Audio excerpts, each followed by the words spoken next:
Selamat berjumpa kembali anak-anak yang terkasih. Salam sehat dan tetap semangat serta bersyukur dalam menjalani kehidupan kita ini. Nah, anak-anak yang terkasih, pada kesempatan ini kita bersama-sama bertemu kembali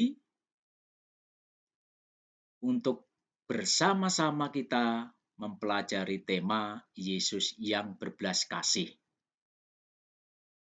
Apa sih yang diharapkan dari tema ini? Apa tujuan kita mempelajari tema ini? Anak-anak yang terkasih, bahwa diharapkan nanti setelah kita mempelajari tema Yesus yang berbelas kasih, kita bisa memahami dan meneladani tindakan Yesus yang berbelas kasih, sehingga kita pada akhirnya nanti lebih peduli terhadap sesama kita yang menderita. Anak-anak yang terkasih, dalam kehidupan sehari-hari, sering kita jumpai orang-orang yang terpinggirkan, orang-orang yang kekurangan, orang-orang yang miskin, dan tidak diperhatikan oleh orang lain. Nah, orang-orang semacam ini membutuhkan uluran tangan kasih dari kita, membutuhkan uluran tangan kasih dari sesamanya yang hidupnya lebih baik. Dengan menerima kasih, mereka merasa dirinya diperhatikan. Mereka merasa mendapat dukungan dari orang lain. Sehingga diharapkan nanti pada akhirnya mereka juga termotivasi untuk memperjuangkan hidupnya ke depan lebih baik. Anak-anakku yang terkasih, sudah banyak orang yang menaruh belas kasih kepada sesamanya yang menderita. Hal itu bisa kita lihat ketika terjadi suatu bencana di daerah tertentu. Dompet-dompet karya belas kasih, karya amal, digalang oleh berbagai lapisan masyarakat. Dan itu mendapatkan respon yang luar biasa. Sehingga bantuan cepat tersalurkan pada mereka. Tetapi juga tidak bisa kita pungkiri anak-anak. Masih banyak pula orang-orang yang kurang peduli terhadap penderitaan sesamanya. Belas kasih bukan pertama-tama terletak pada seberapa besar jumlah yang bisa kita berikan, tetapi terutama terletak pada sikap hati bagaimana seseorang menaruh belas kasih itu kepada sesama yang menderita. Nah, anak-anak yang terkasih, dalam kata belas kasih ini sebenarnya mengandung unsur bela rasa. Bela rasa sebenarnya untuk menggantikan kata agape yang artinya adalah kasih dan cinta. Secara harafiah, kata bela rasa berarti ikut menderita atau bersama dengan. Nah, untuk lebih memahami makna bela rasa atau ikut menderita atau bersama dengan, mari kita bersama-sama menyimak kisah kehidupan yang bisa disimak dari bukumu cetak ini, buku pegangan kita bersama, halaman 146-147. Mari kita baca bersama-sama anak-anak. Lelaki tua. Hari itu udara begitu panas. Terik sinar matahari benar-benar membakar kulit. Sungguh pening kepalaku dibuatnya. Aku berlari-lari kecil untuk secepatnya dapat bernaung di bawah pohon mahoni yang cukup besar. Kutaksir usia pohon mahoni itu melebihi usiaku yang baru akan menginjak 13 tahun. Lumayanlah sekedar melepas lelah sejenak sebelum aku melanjutkan perjalanan pulang. Aku memang terbiasa berjalan kaki setiap hari untuk berangkat dan pulang sekolah. Selain dapat berhemat, juga karena jarak sekolah dan rumahku tidak begitu jauh. Baru beberapa saat aku istirahat, tiba-tiba terdengar suara benturan yang cukup keras, disertai jeritan seseorang. Kulihat banyak orang berlari-lari untuk melihat apa yang terjadi. Dan benar saja, segera banyak orang berkerumun. Aku pun tak ketinggalan, ingin segera mengetahui apa yang terjadi. Seorang lelaki tua dengan pakaian kumal sudah tergeletak berlumur darah. Dari perbincangan orang yang melihat kejadian, kusimpulkan telah terjadi tabrak lari. Karena si pengendara motor begitu mengetahui korbannya jatuh tergeletak, segera memacu motornya dengan kencang. Lelaki tua itu mengerang kesakitan. Sementara kerumunan orang itu satu persatu pergi meninggalkan lelaki tua yang sedang mengerang kesakitan. Tak ada satupun dari mereka yang tergerak untuk menolong. Mungkin melihat penampilan lelaki tua dengan pakaian lusuh itu, dia dianggap tidak berharga sehingga tidak layak ditolong. Sungguh kasihan lelaki tua itu. Tanpa pikir panjang, segera aku mencoba menghentikan kendaraan yang lewat untuk mencari pertolongan, membawa lelaki tua itu ke rumah sakit. Ternyata sungguh tidak mudah mengetuk hati orang untuk membantu. Kebanyakan mereka menolak untuk membawa lelaki tua itu ke rumah sakit. Beruntunglah masih ada seorang bapak yang mengendari mobil bak terbuka untuk bersama-sama membantu lelaki tua itu ke rumah sakit. Segera mobil melaju dengan cepat. Aku hanya berharap mudah-mudahan dengan sedikit uang yang masih ada di dompetku dapat meringankan beban lelaki tua itu nanti. Karya Sulis. Anak-anak yang terkasih, belajar dari kisah kehidupan hari ini memang tidak mudah mengetuk hati orang untuk berbela rasa. Berbela rasa harus muncul dari dalam hati kita. Ketulusan, kerelaan kita. Motivasi ini harus tumbuh pertama-tama dalam diri kita. Tidak peduli siapa yang akan kita tolong. Tidak peduli agamanya apapun. Tidak peduli dia berasal dari suku apapun. Tidak peduli dia kaya atau miskin. Mungkin dalam cerita itu kebanyakan orang tidak mau menolong karena melihat pakaian lelaki itu kumal. Sehingga dia dianggap bukan siapa-siapa. Bahkan mungkin dianggap tidak berharga.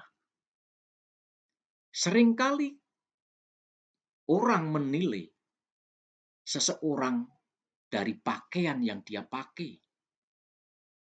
Menilai seseorang dari jabatannya, dari kekuasaannya, dari kecerdasan intelektualnya, dari penampilan-penampilan fisik yang melekat pada diri orang itu.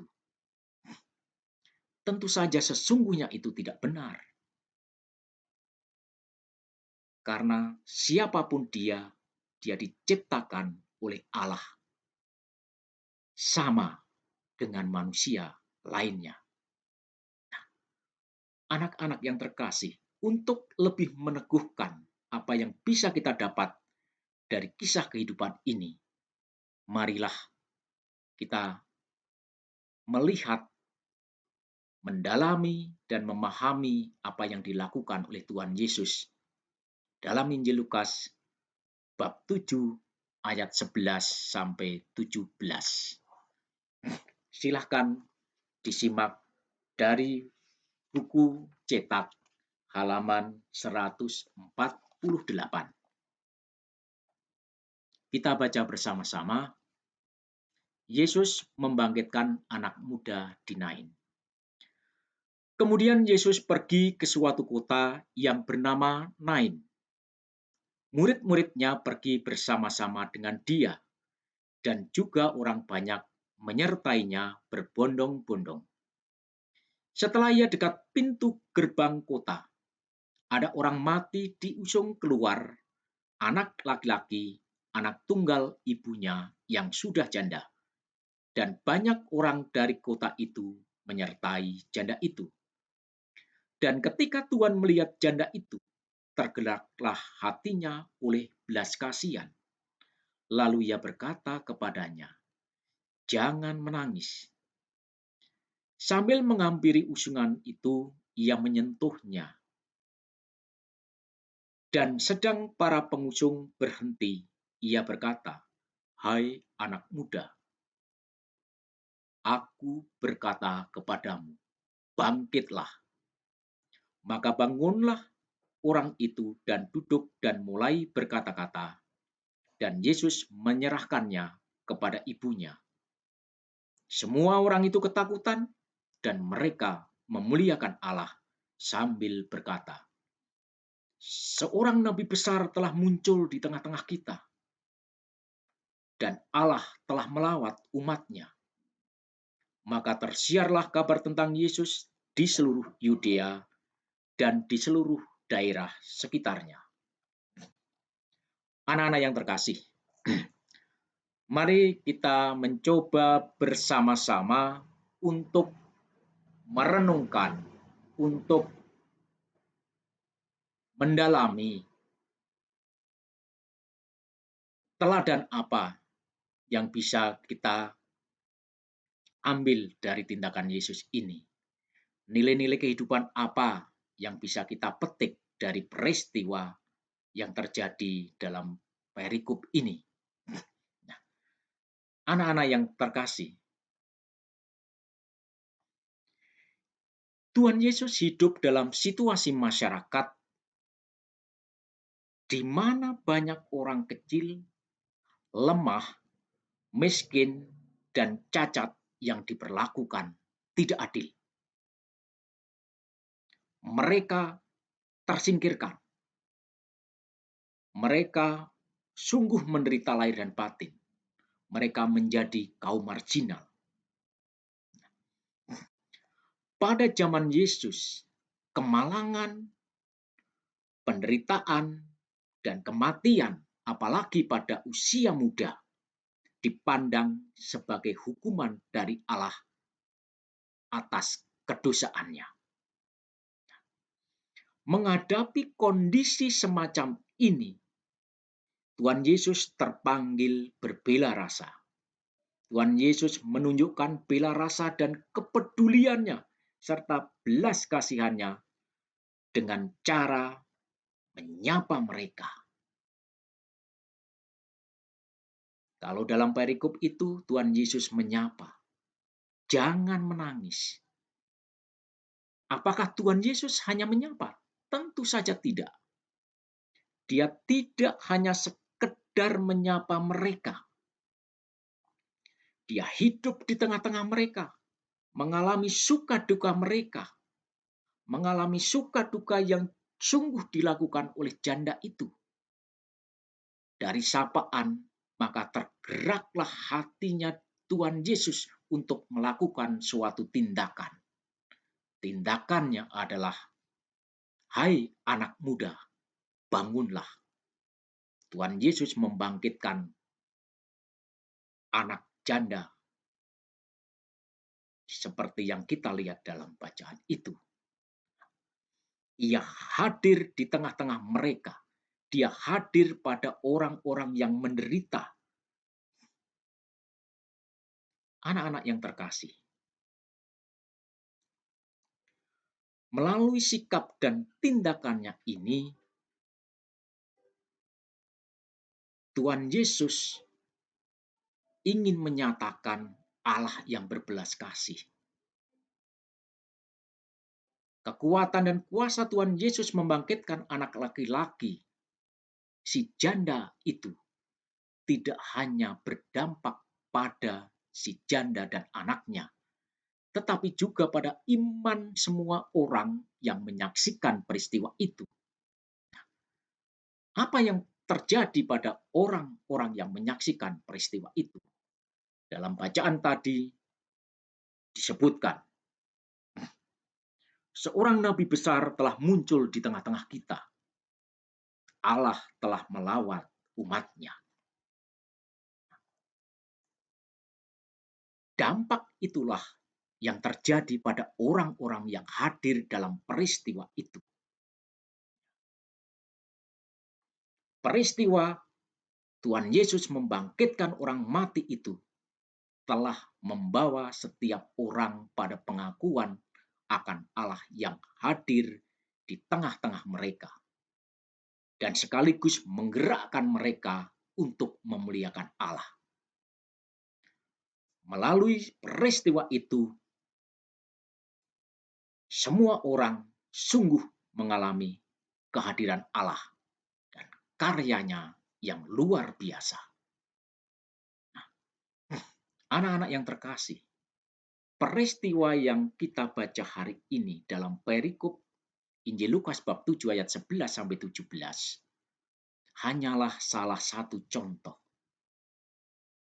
Peristiwa lain yang bisa kita lihat adalah bagaimana ketika Tuhan Yesus menyelamatkan seorang perempuan yang berzina. Ketika orang-orang mengendaki wanita itu, perempuan itu, ditimpuki dengan batu.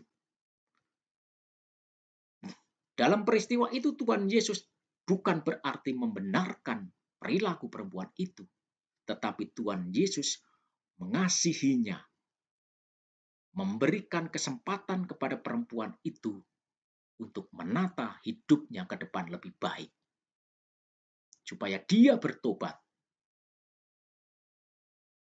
Pergilah, jangan berbuat dosa lagi. Itulah kata-kata yang disampaikan oleh Tuhan Yesus. Kemudian contoh lain, Tuhan Yesus menyembuhkan orang kusta, menyembuhkan orang buta, menyembuhkan orang lumpuh, dan masih banyak peristiwa lain yang bisa kita gali, bisa kita dalami dalam kitab suci. Nah, melalui banyak peristiwa itu, Tuhan Yesus melakukan semua perbuatan kasih bukan demi mencari pengikut sebanyak-banyaknya, bukan juga untuk mencari popularitas bagi dirinya, supaya dirinya terkenal, dikenal banyak orang, dikenal oleh khalayak. Bukan, anak-anak.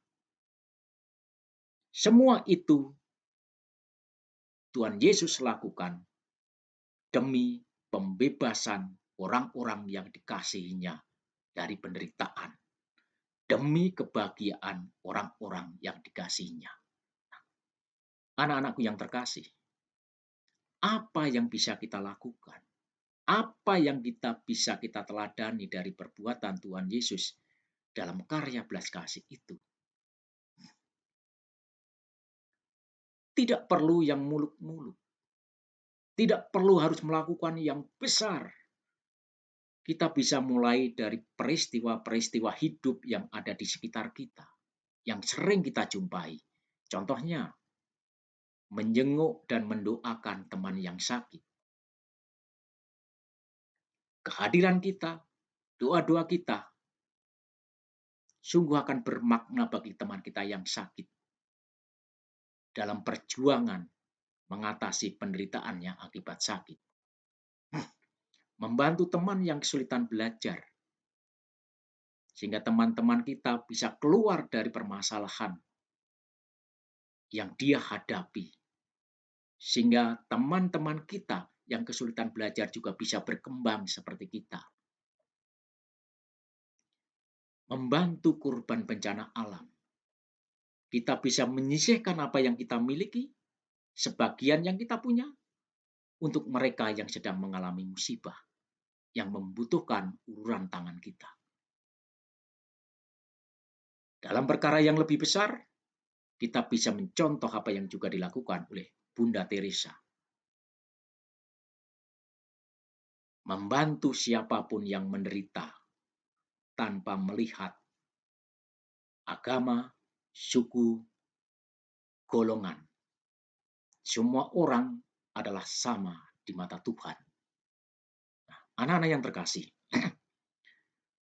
semoga dengan pembelajaran kita hari ini, ke depan kita bisa lebih menjadi berkat bagi sesama.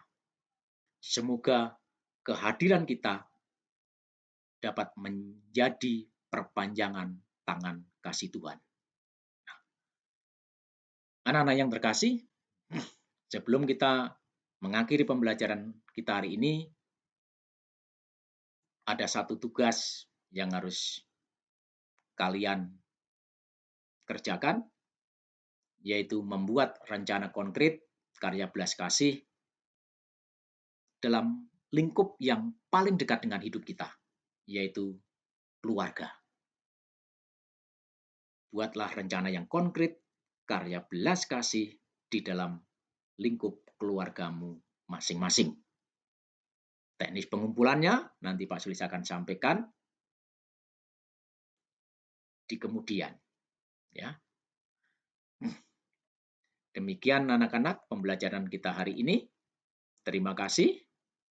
Semoga Tuhan memberkati kita semua, memberkati segala rencana dan niat baik kita untuk lebih peduli kepada sesama kita, terutama yang menderita.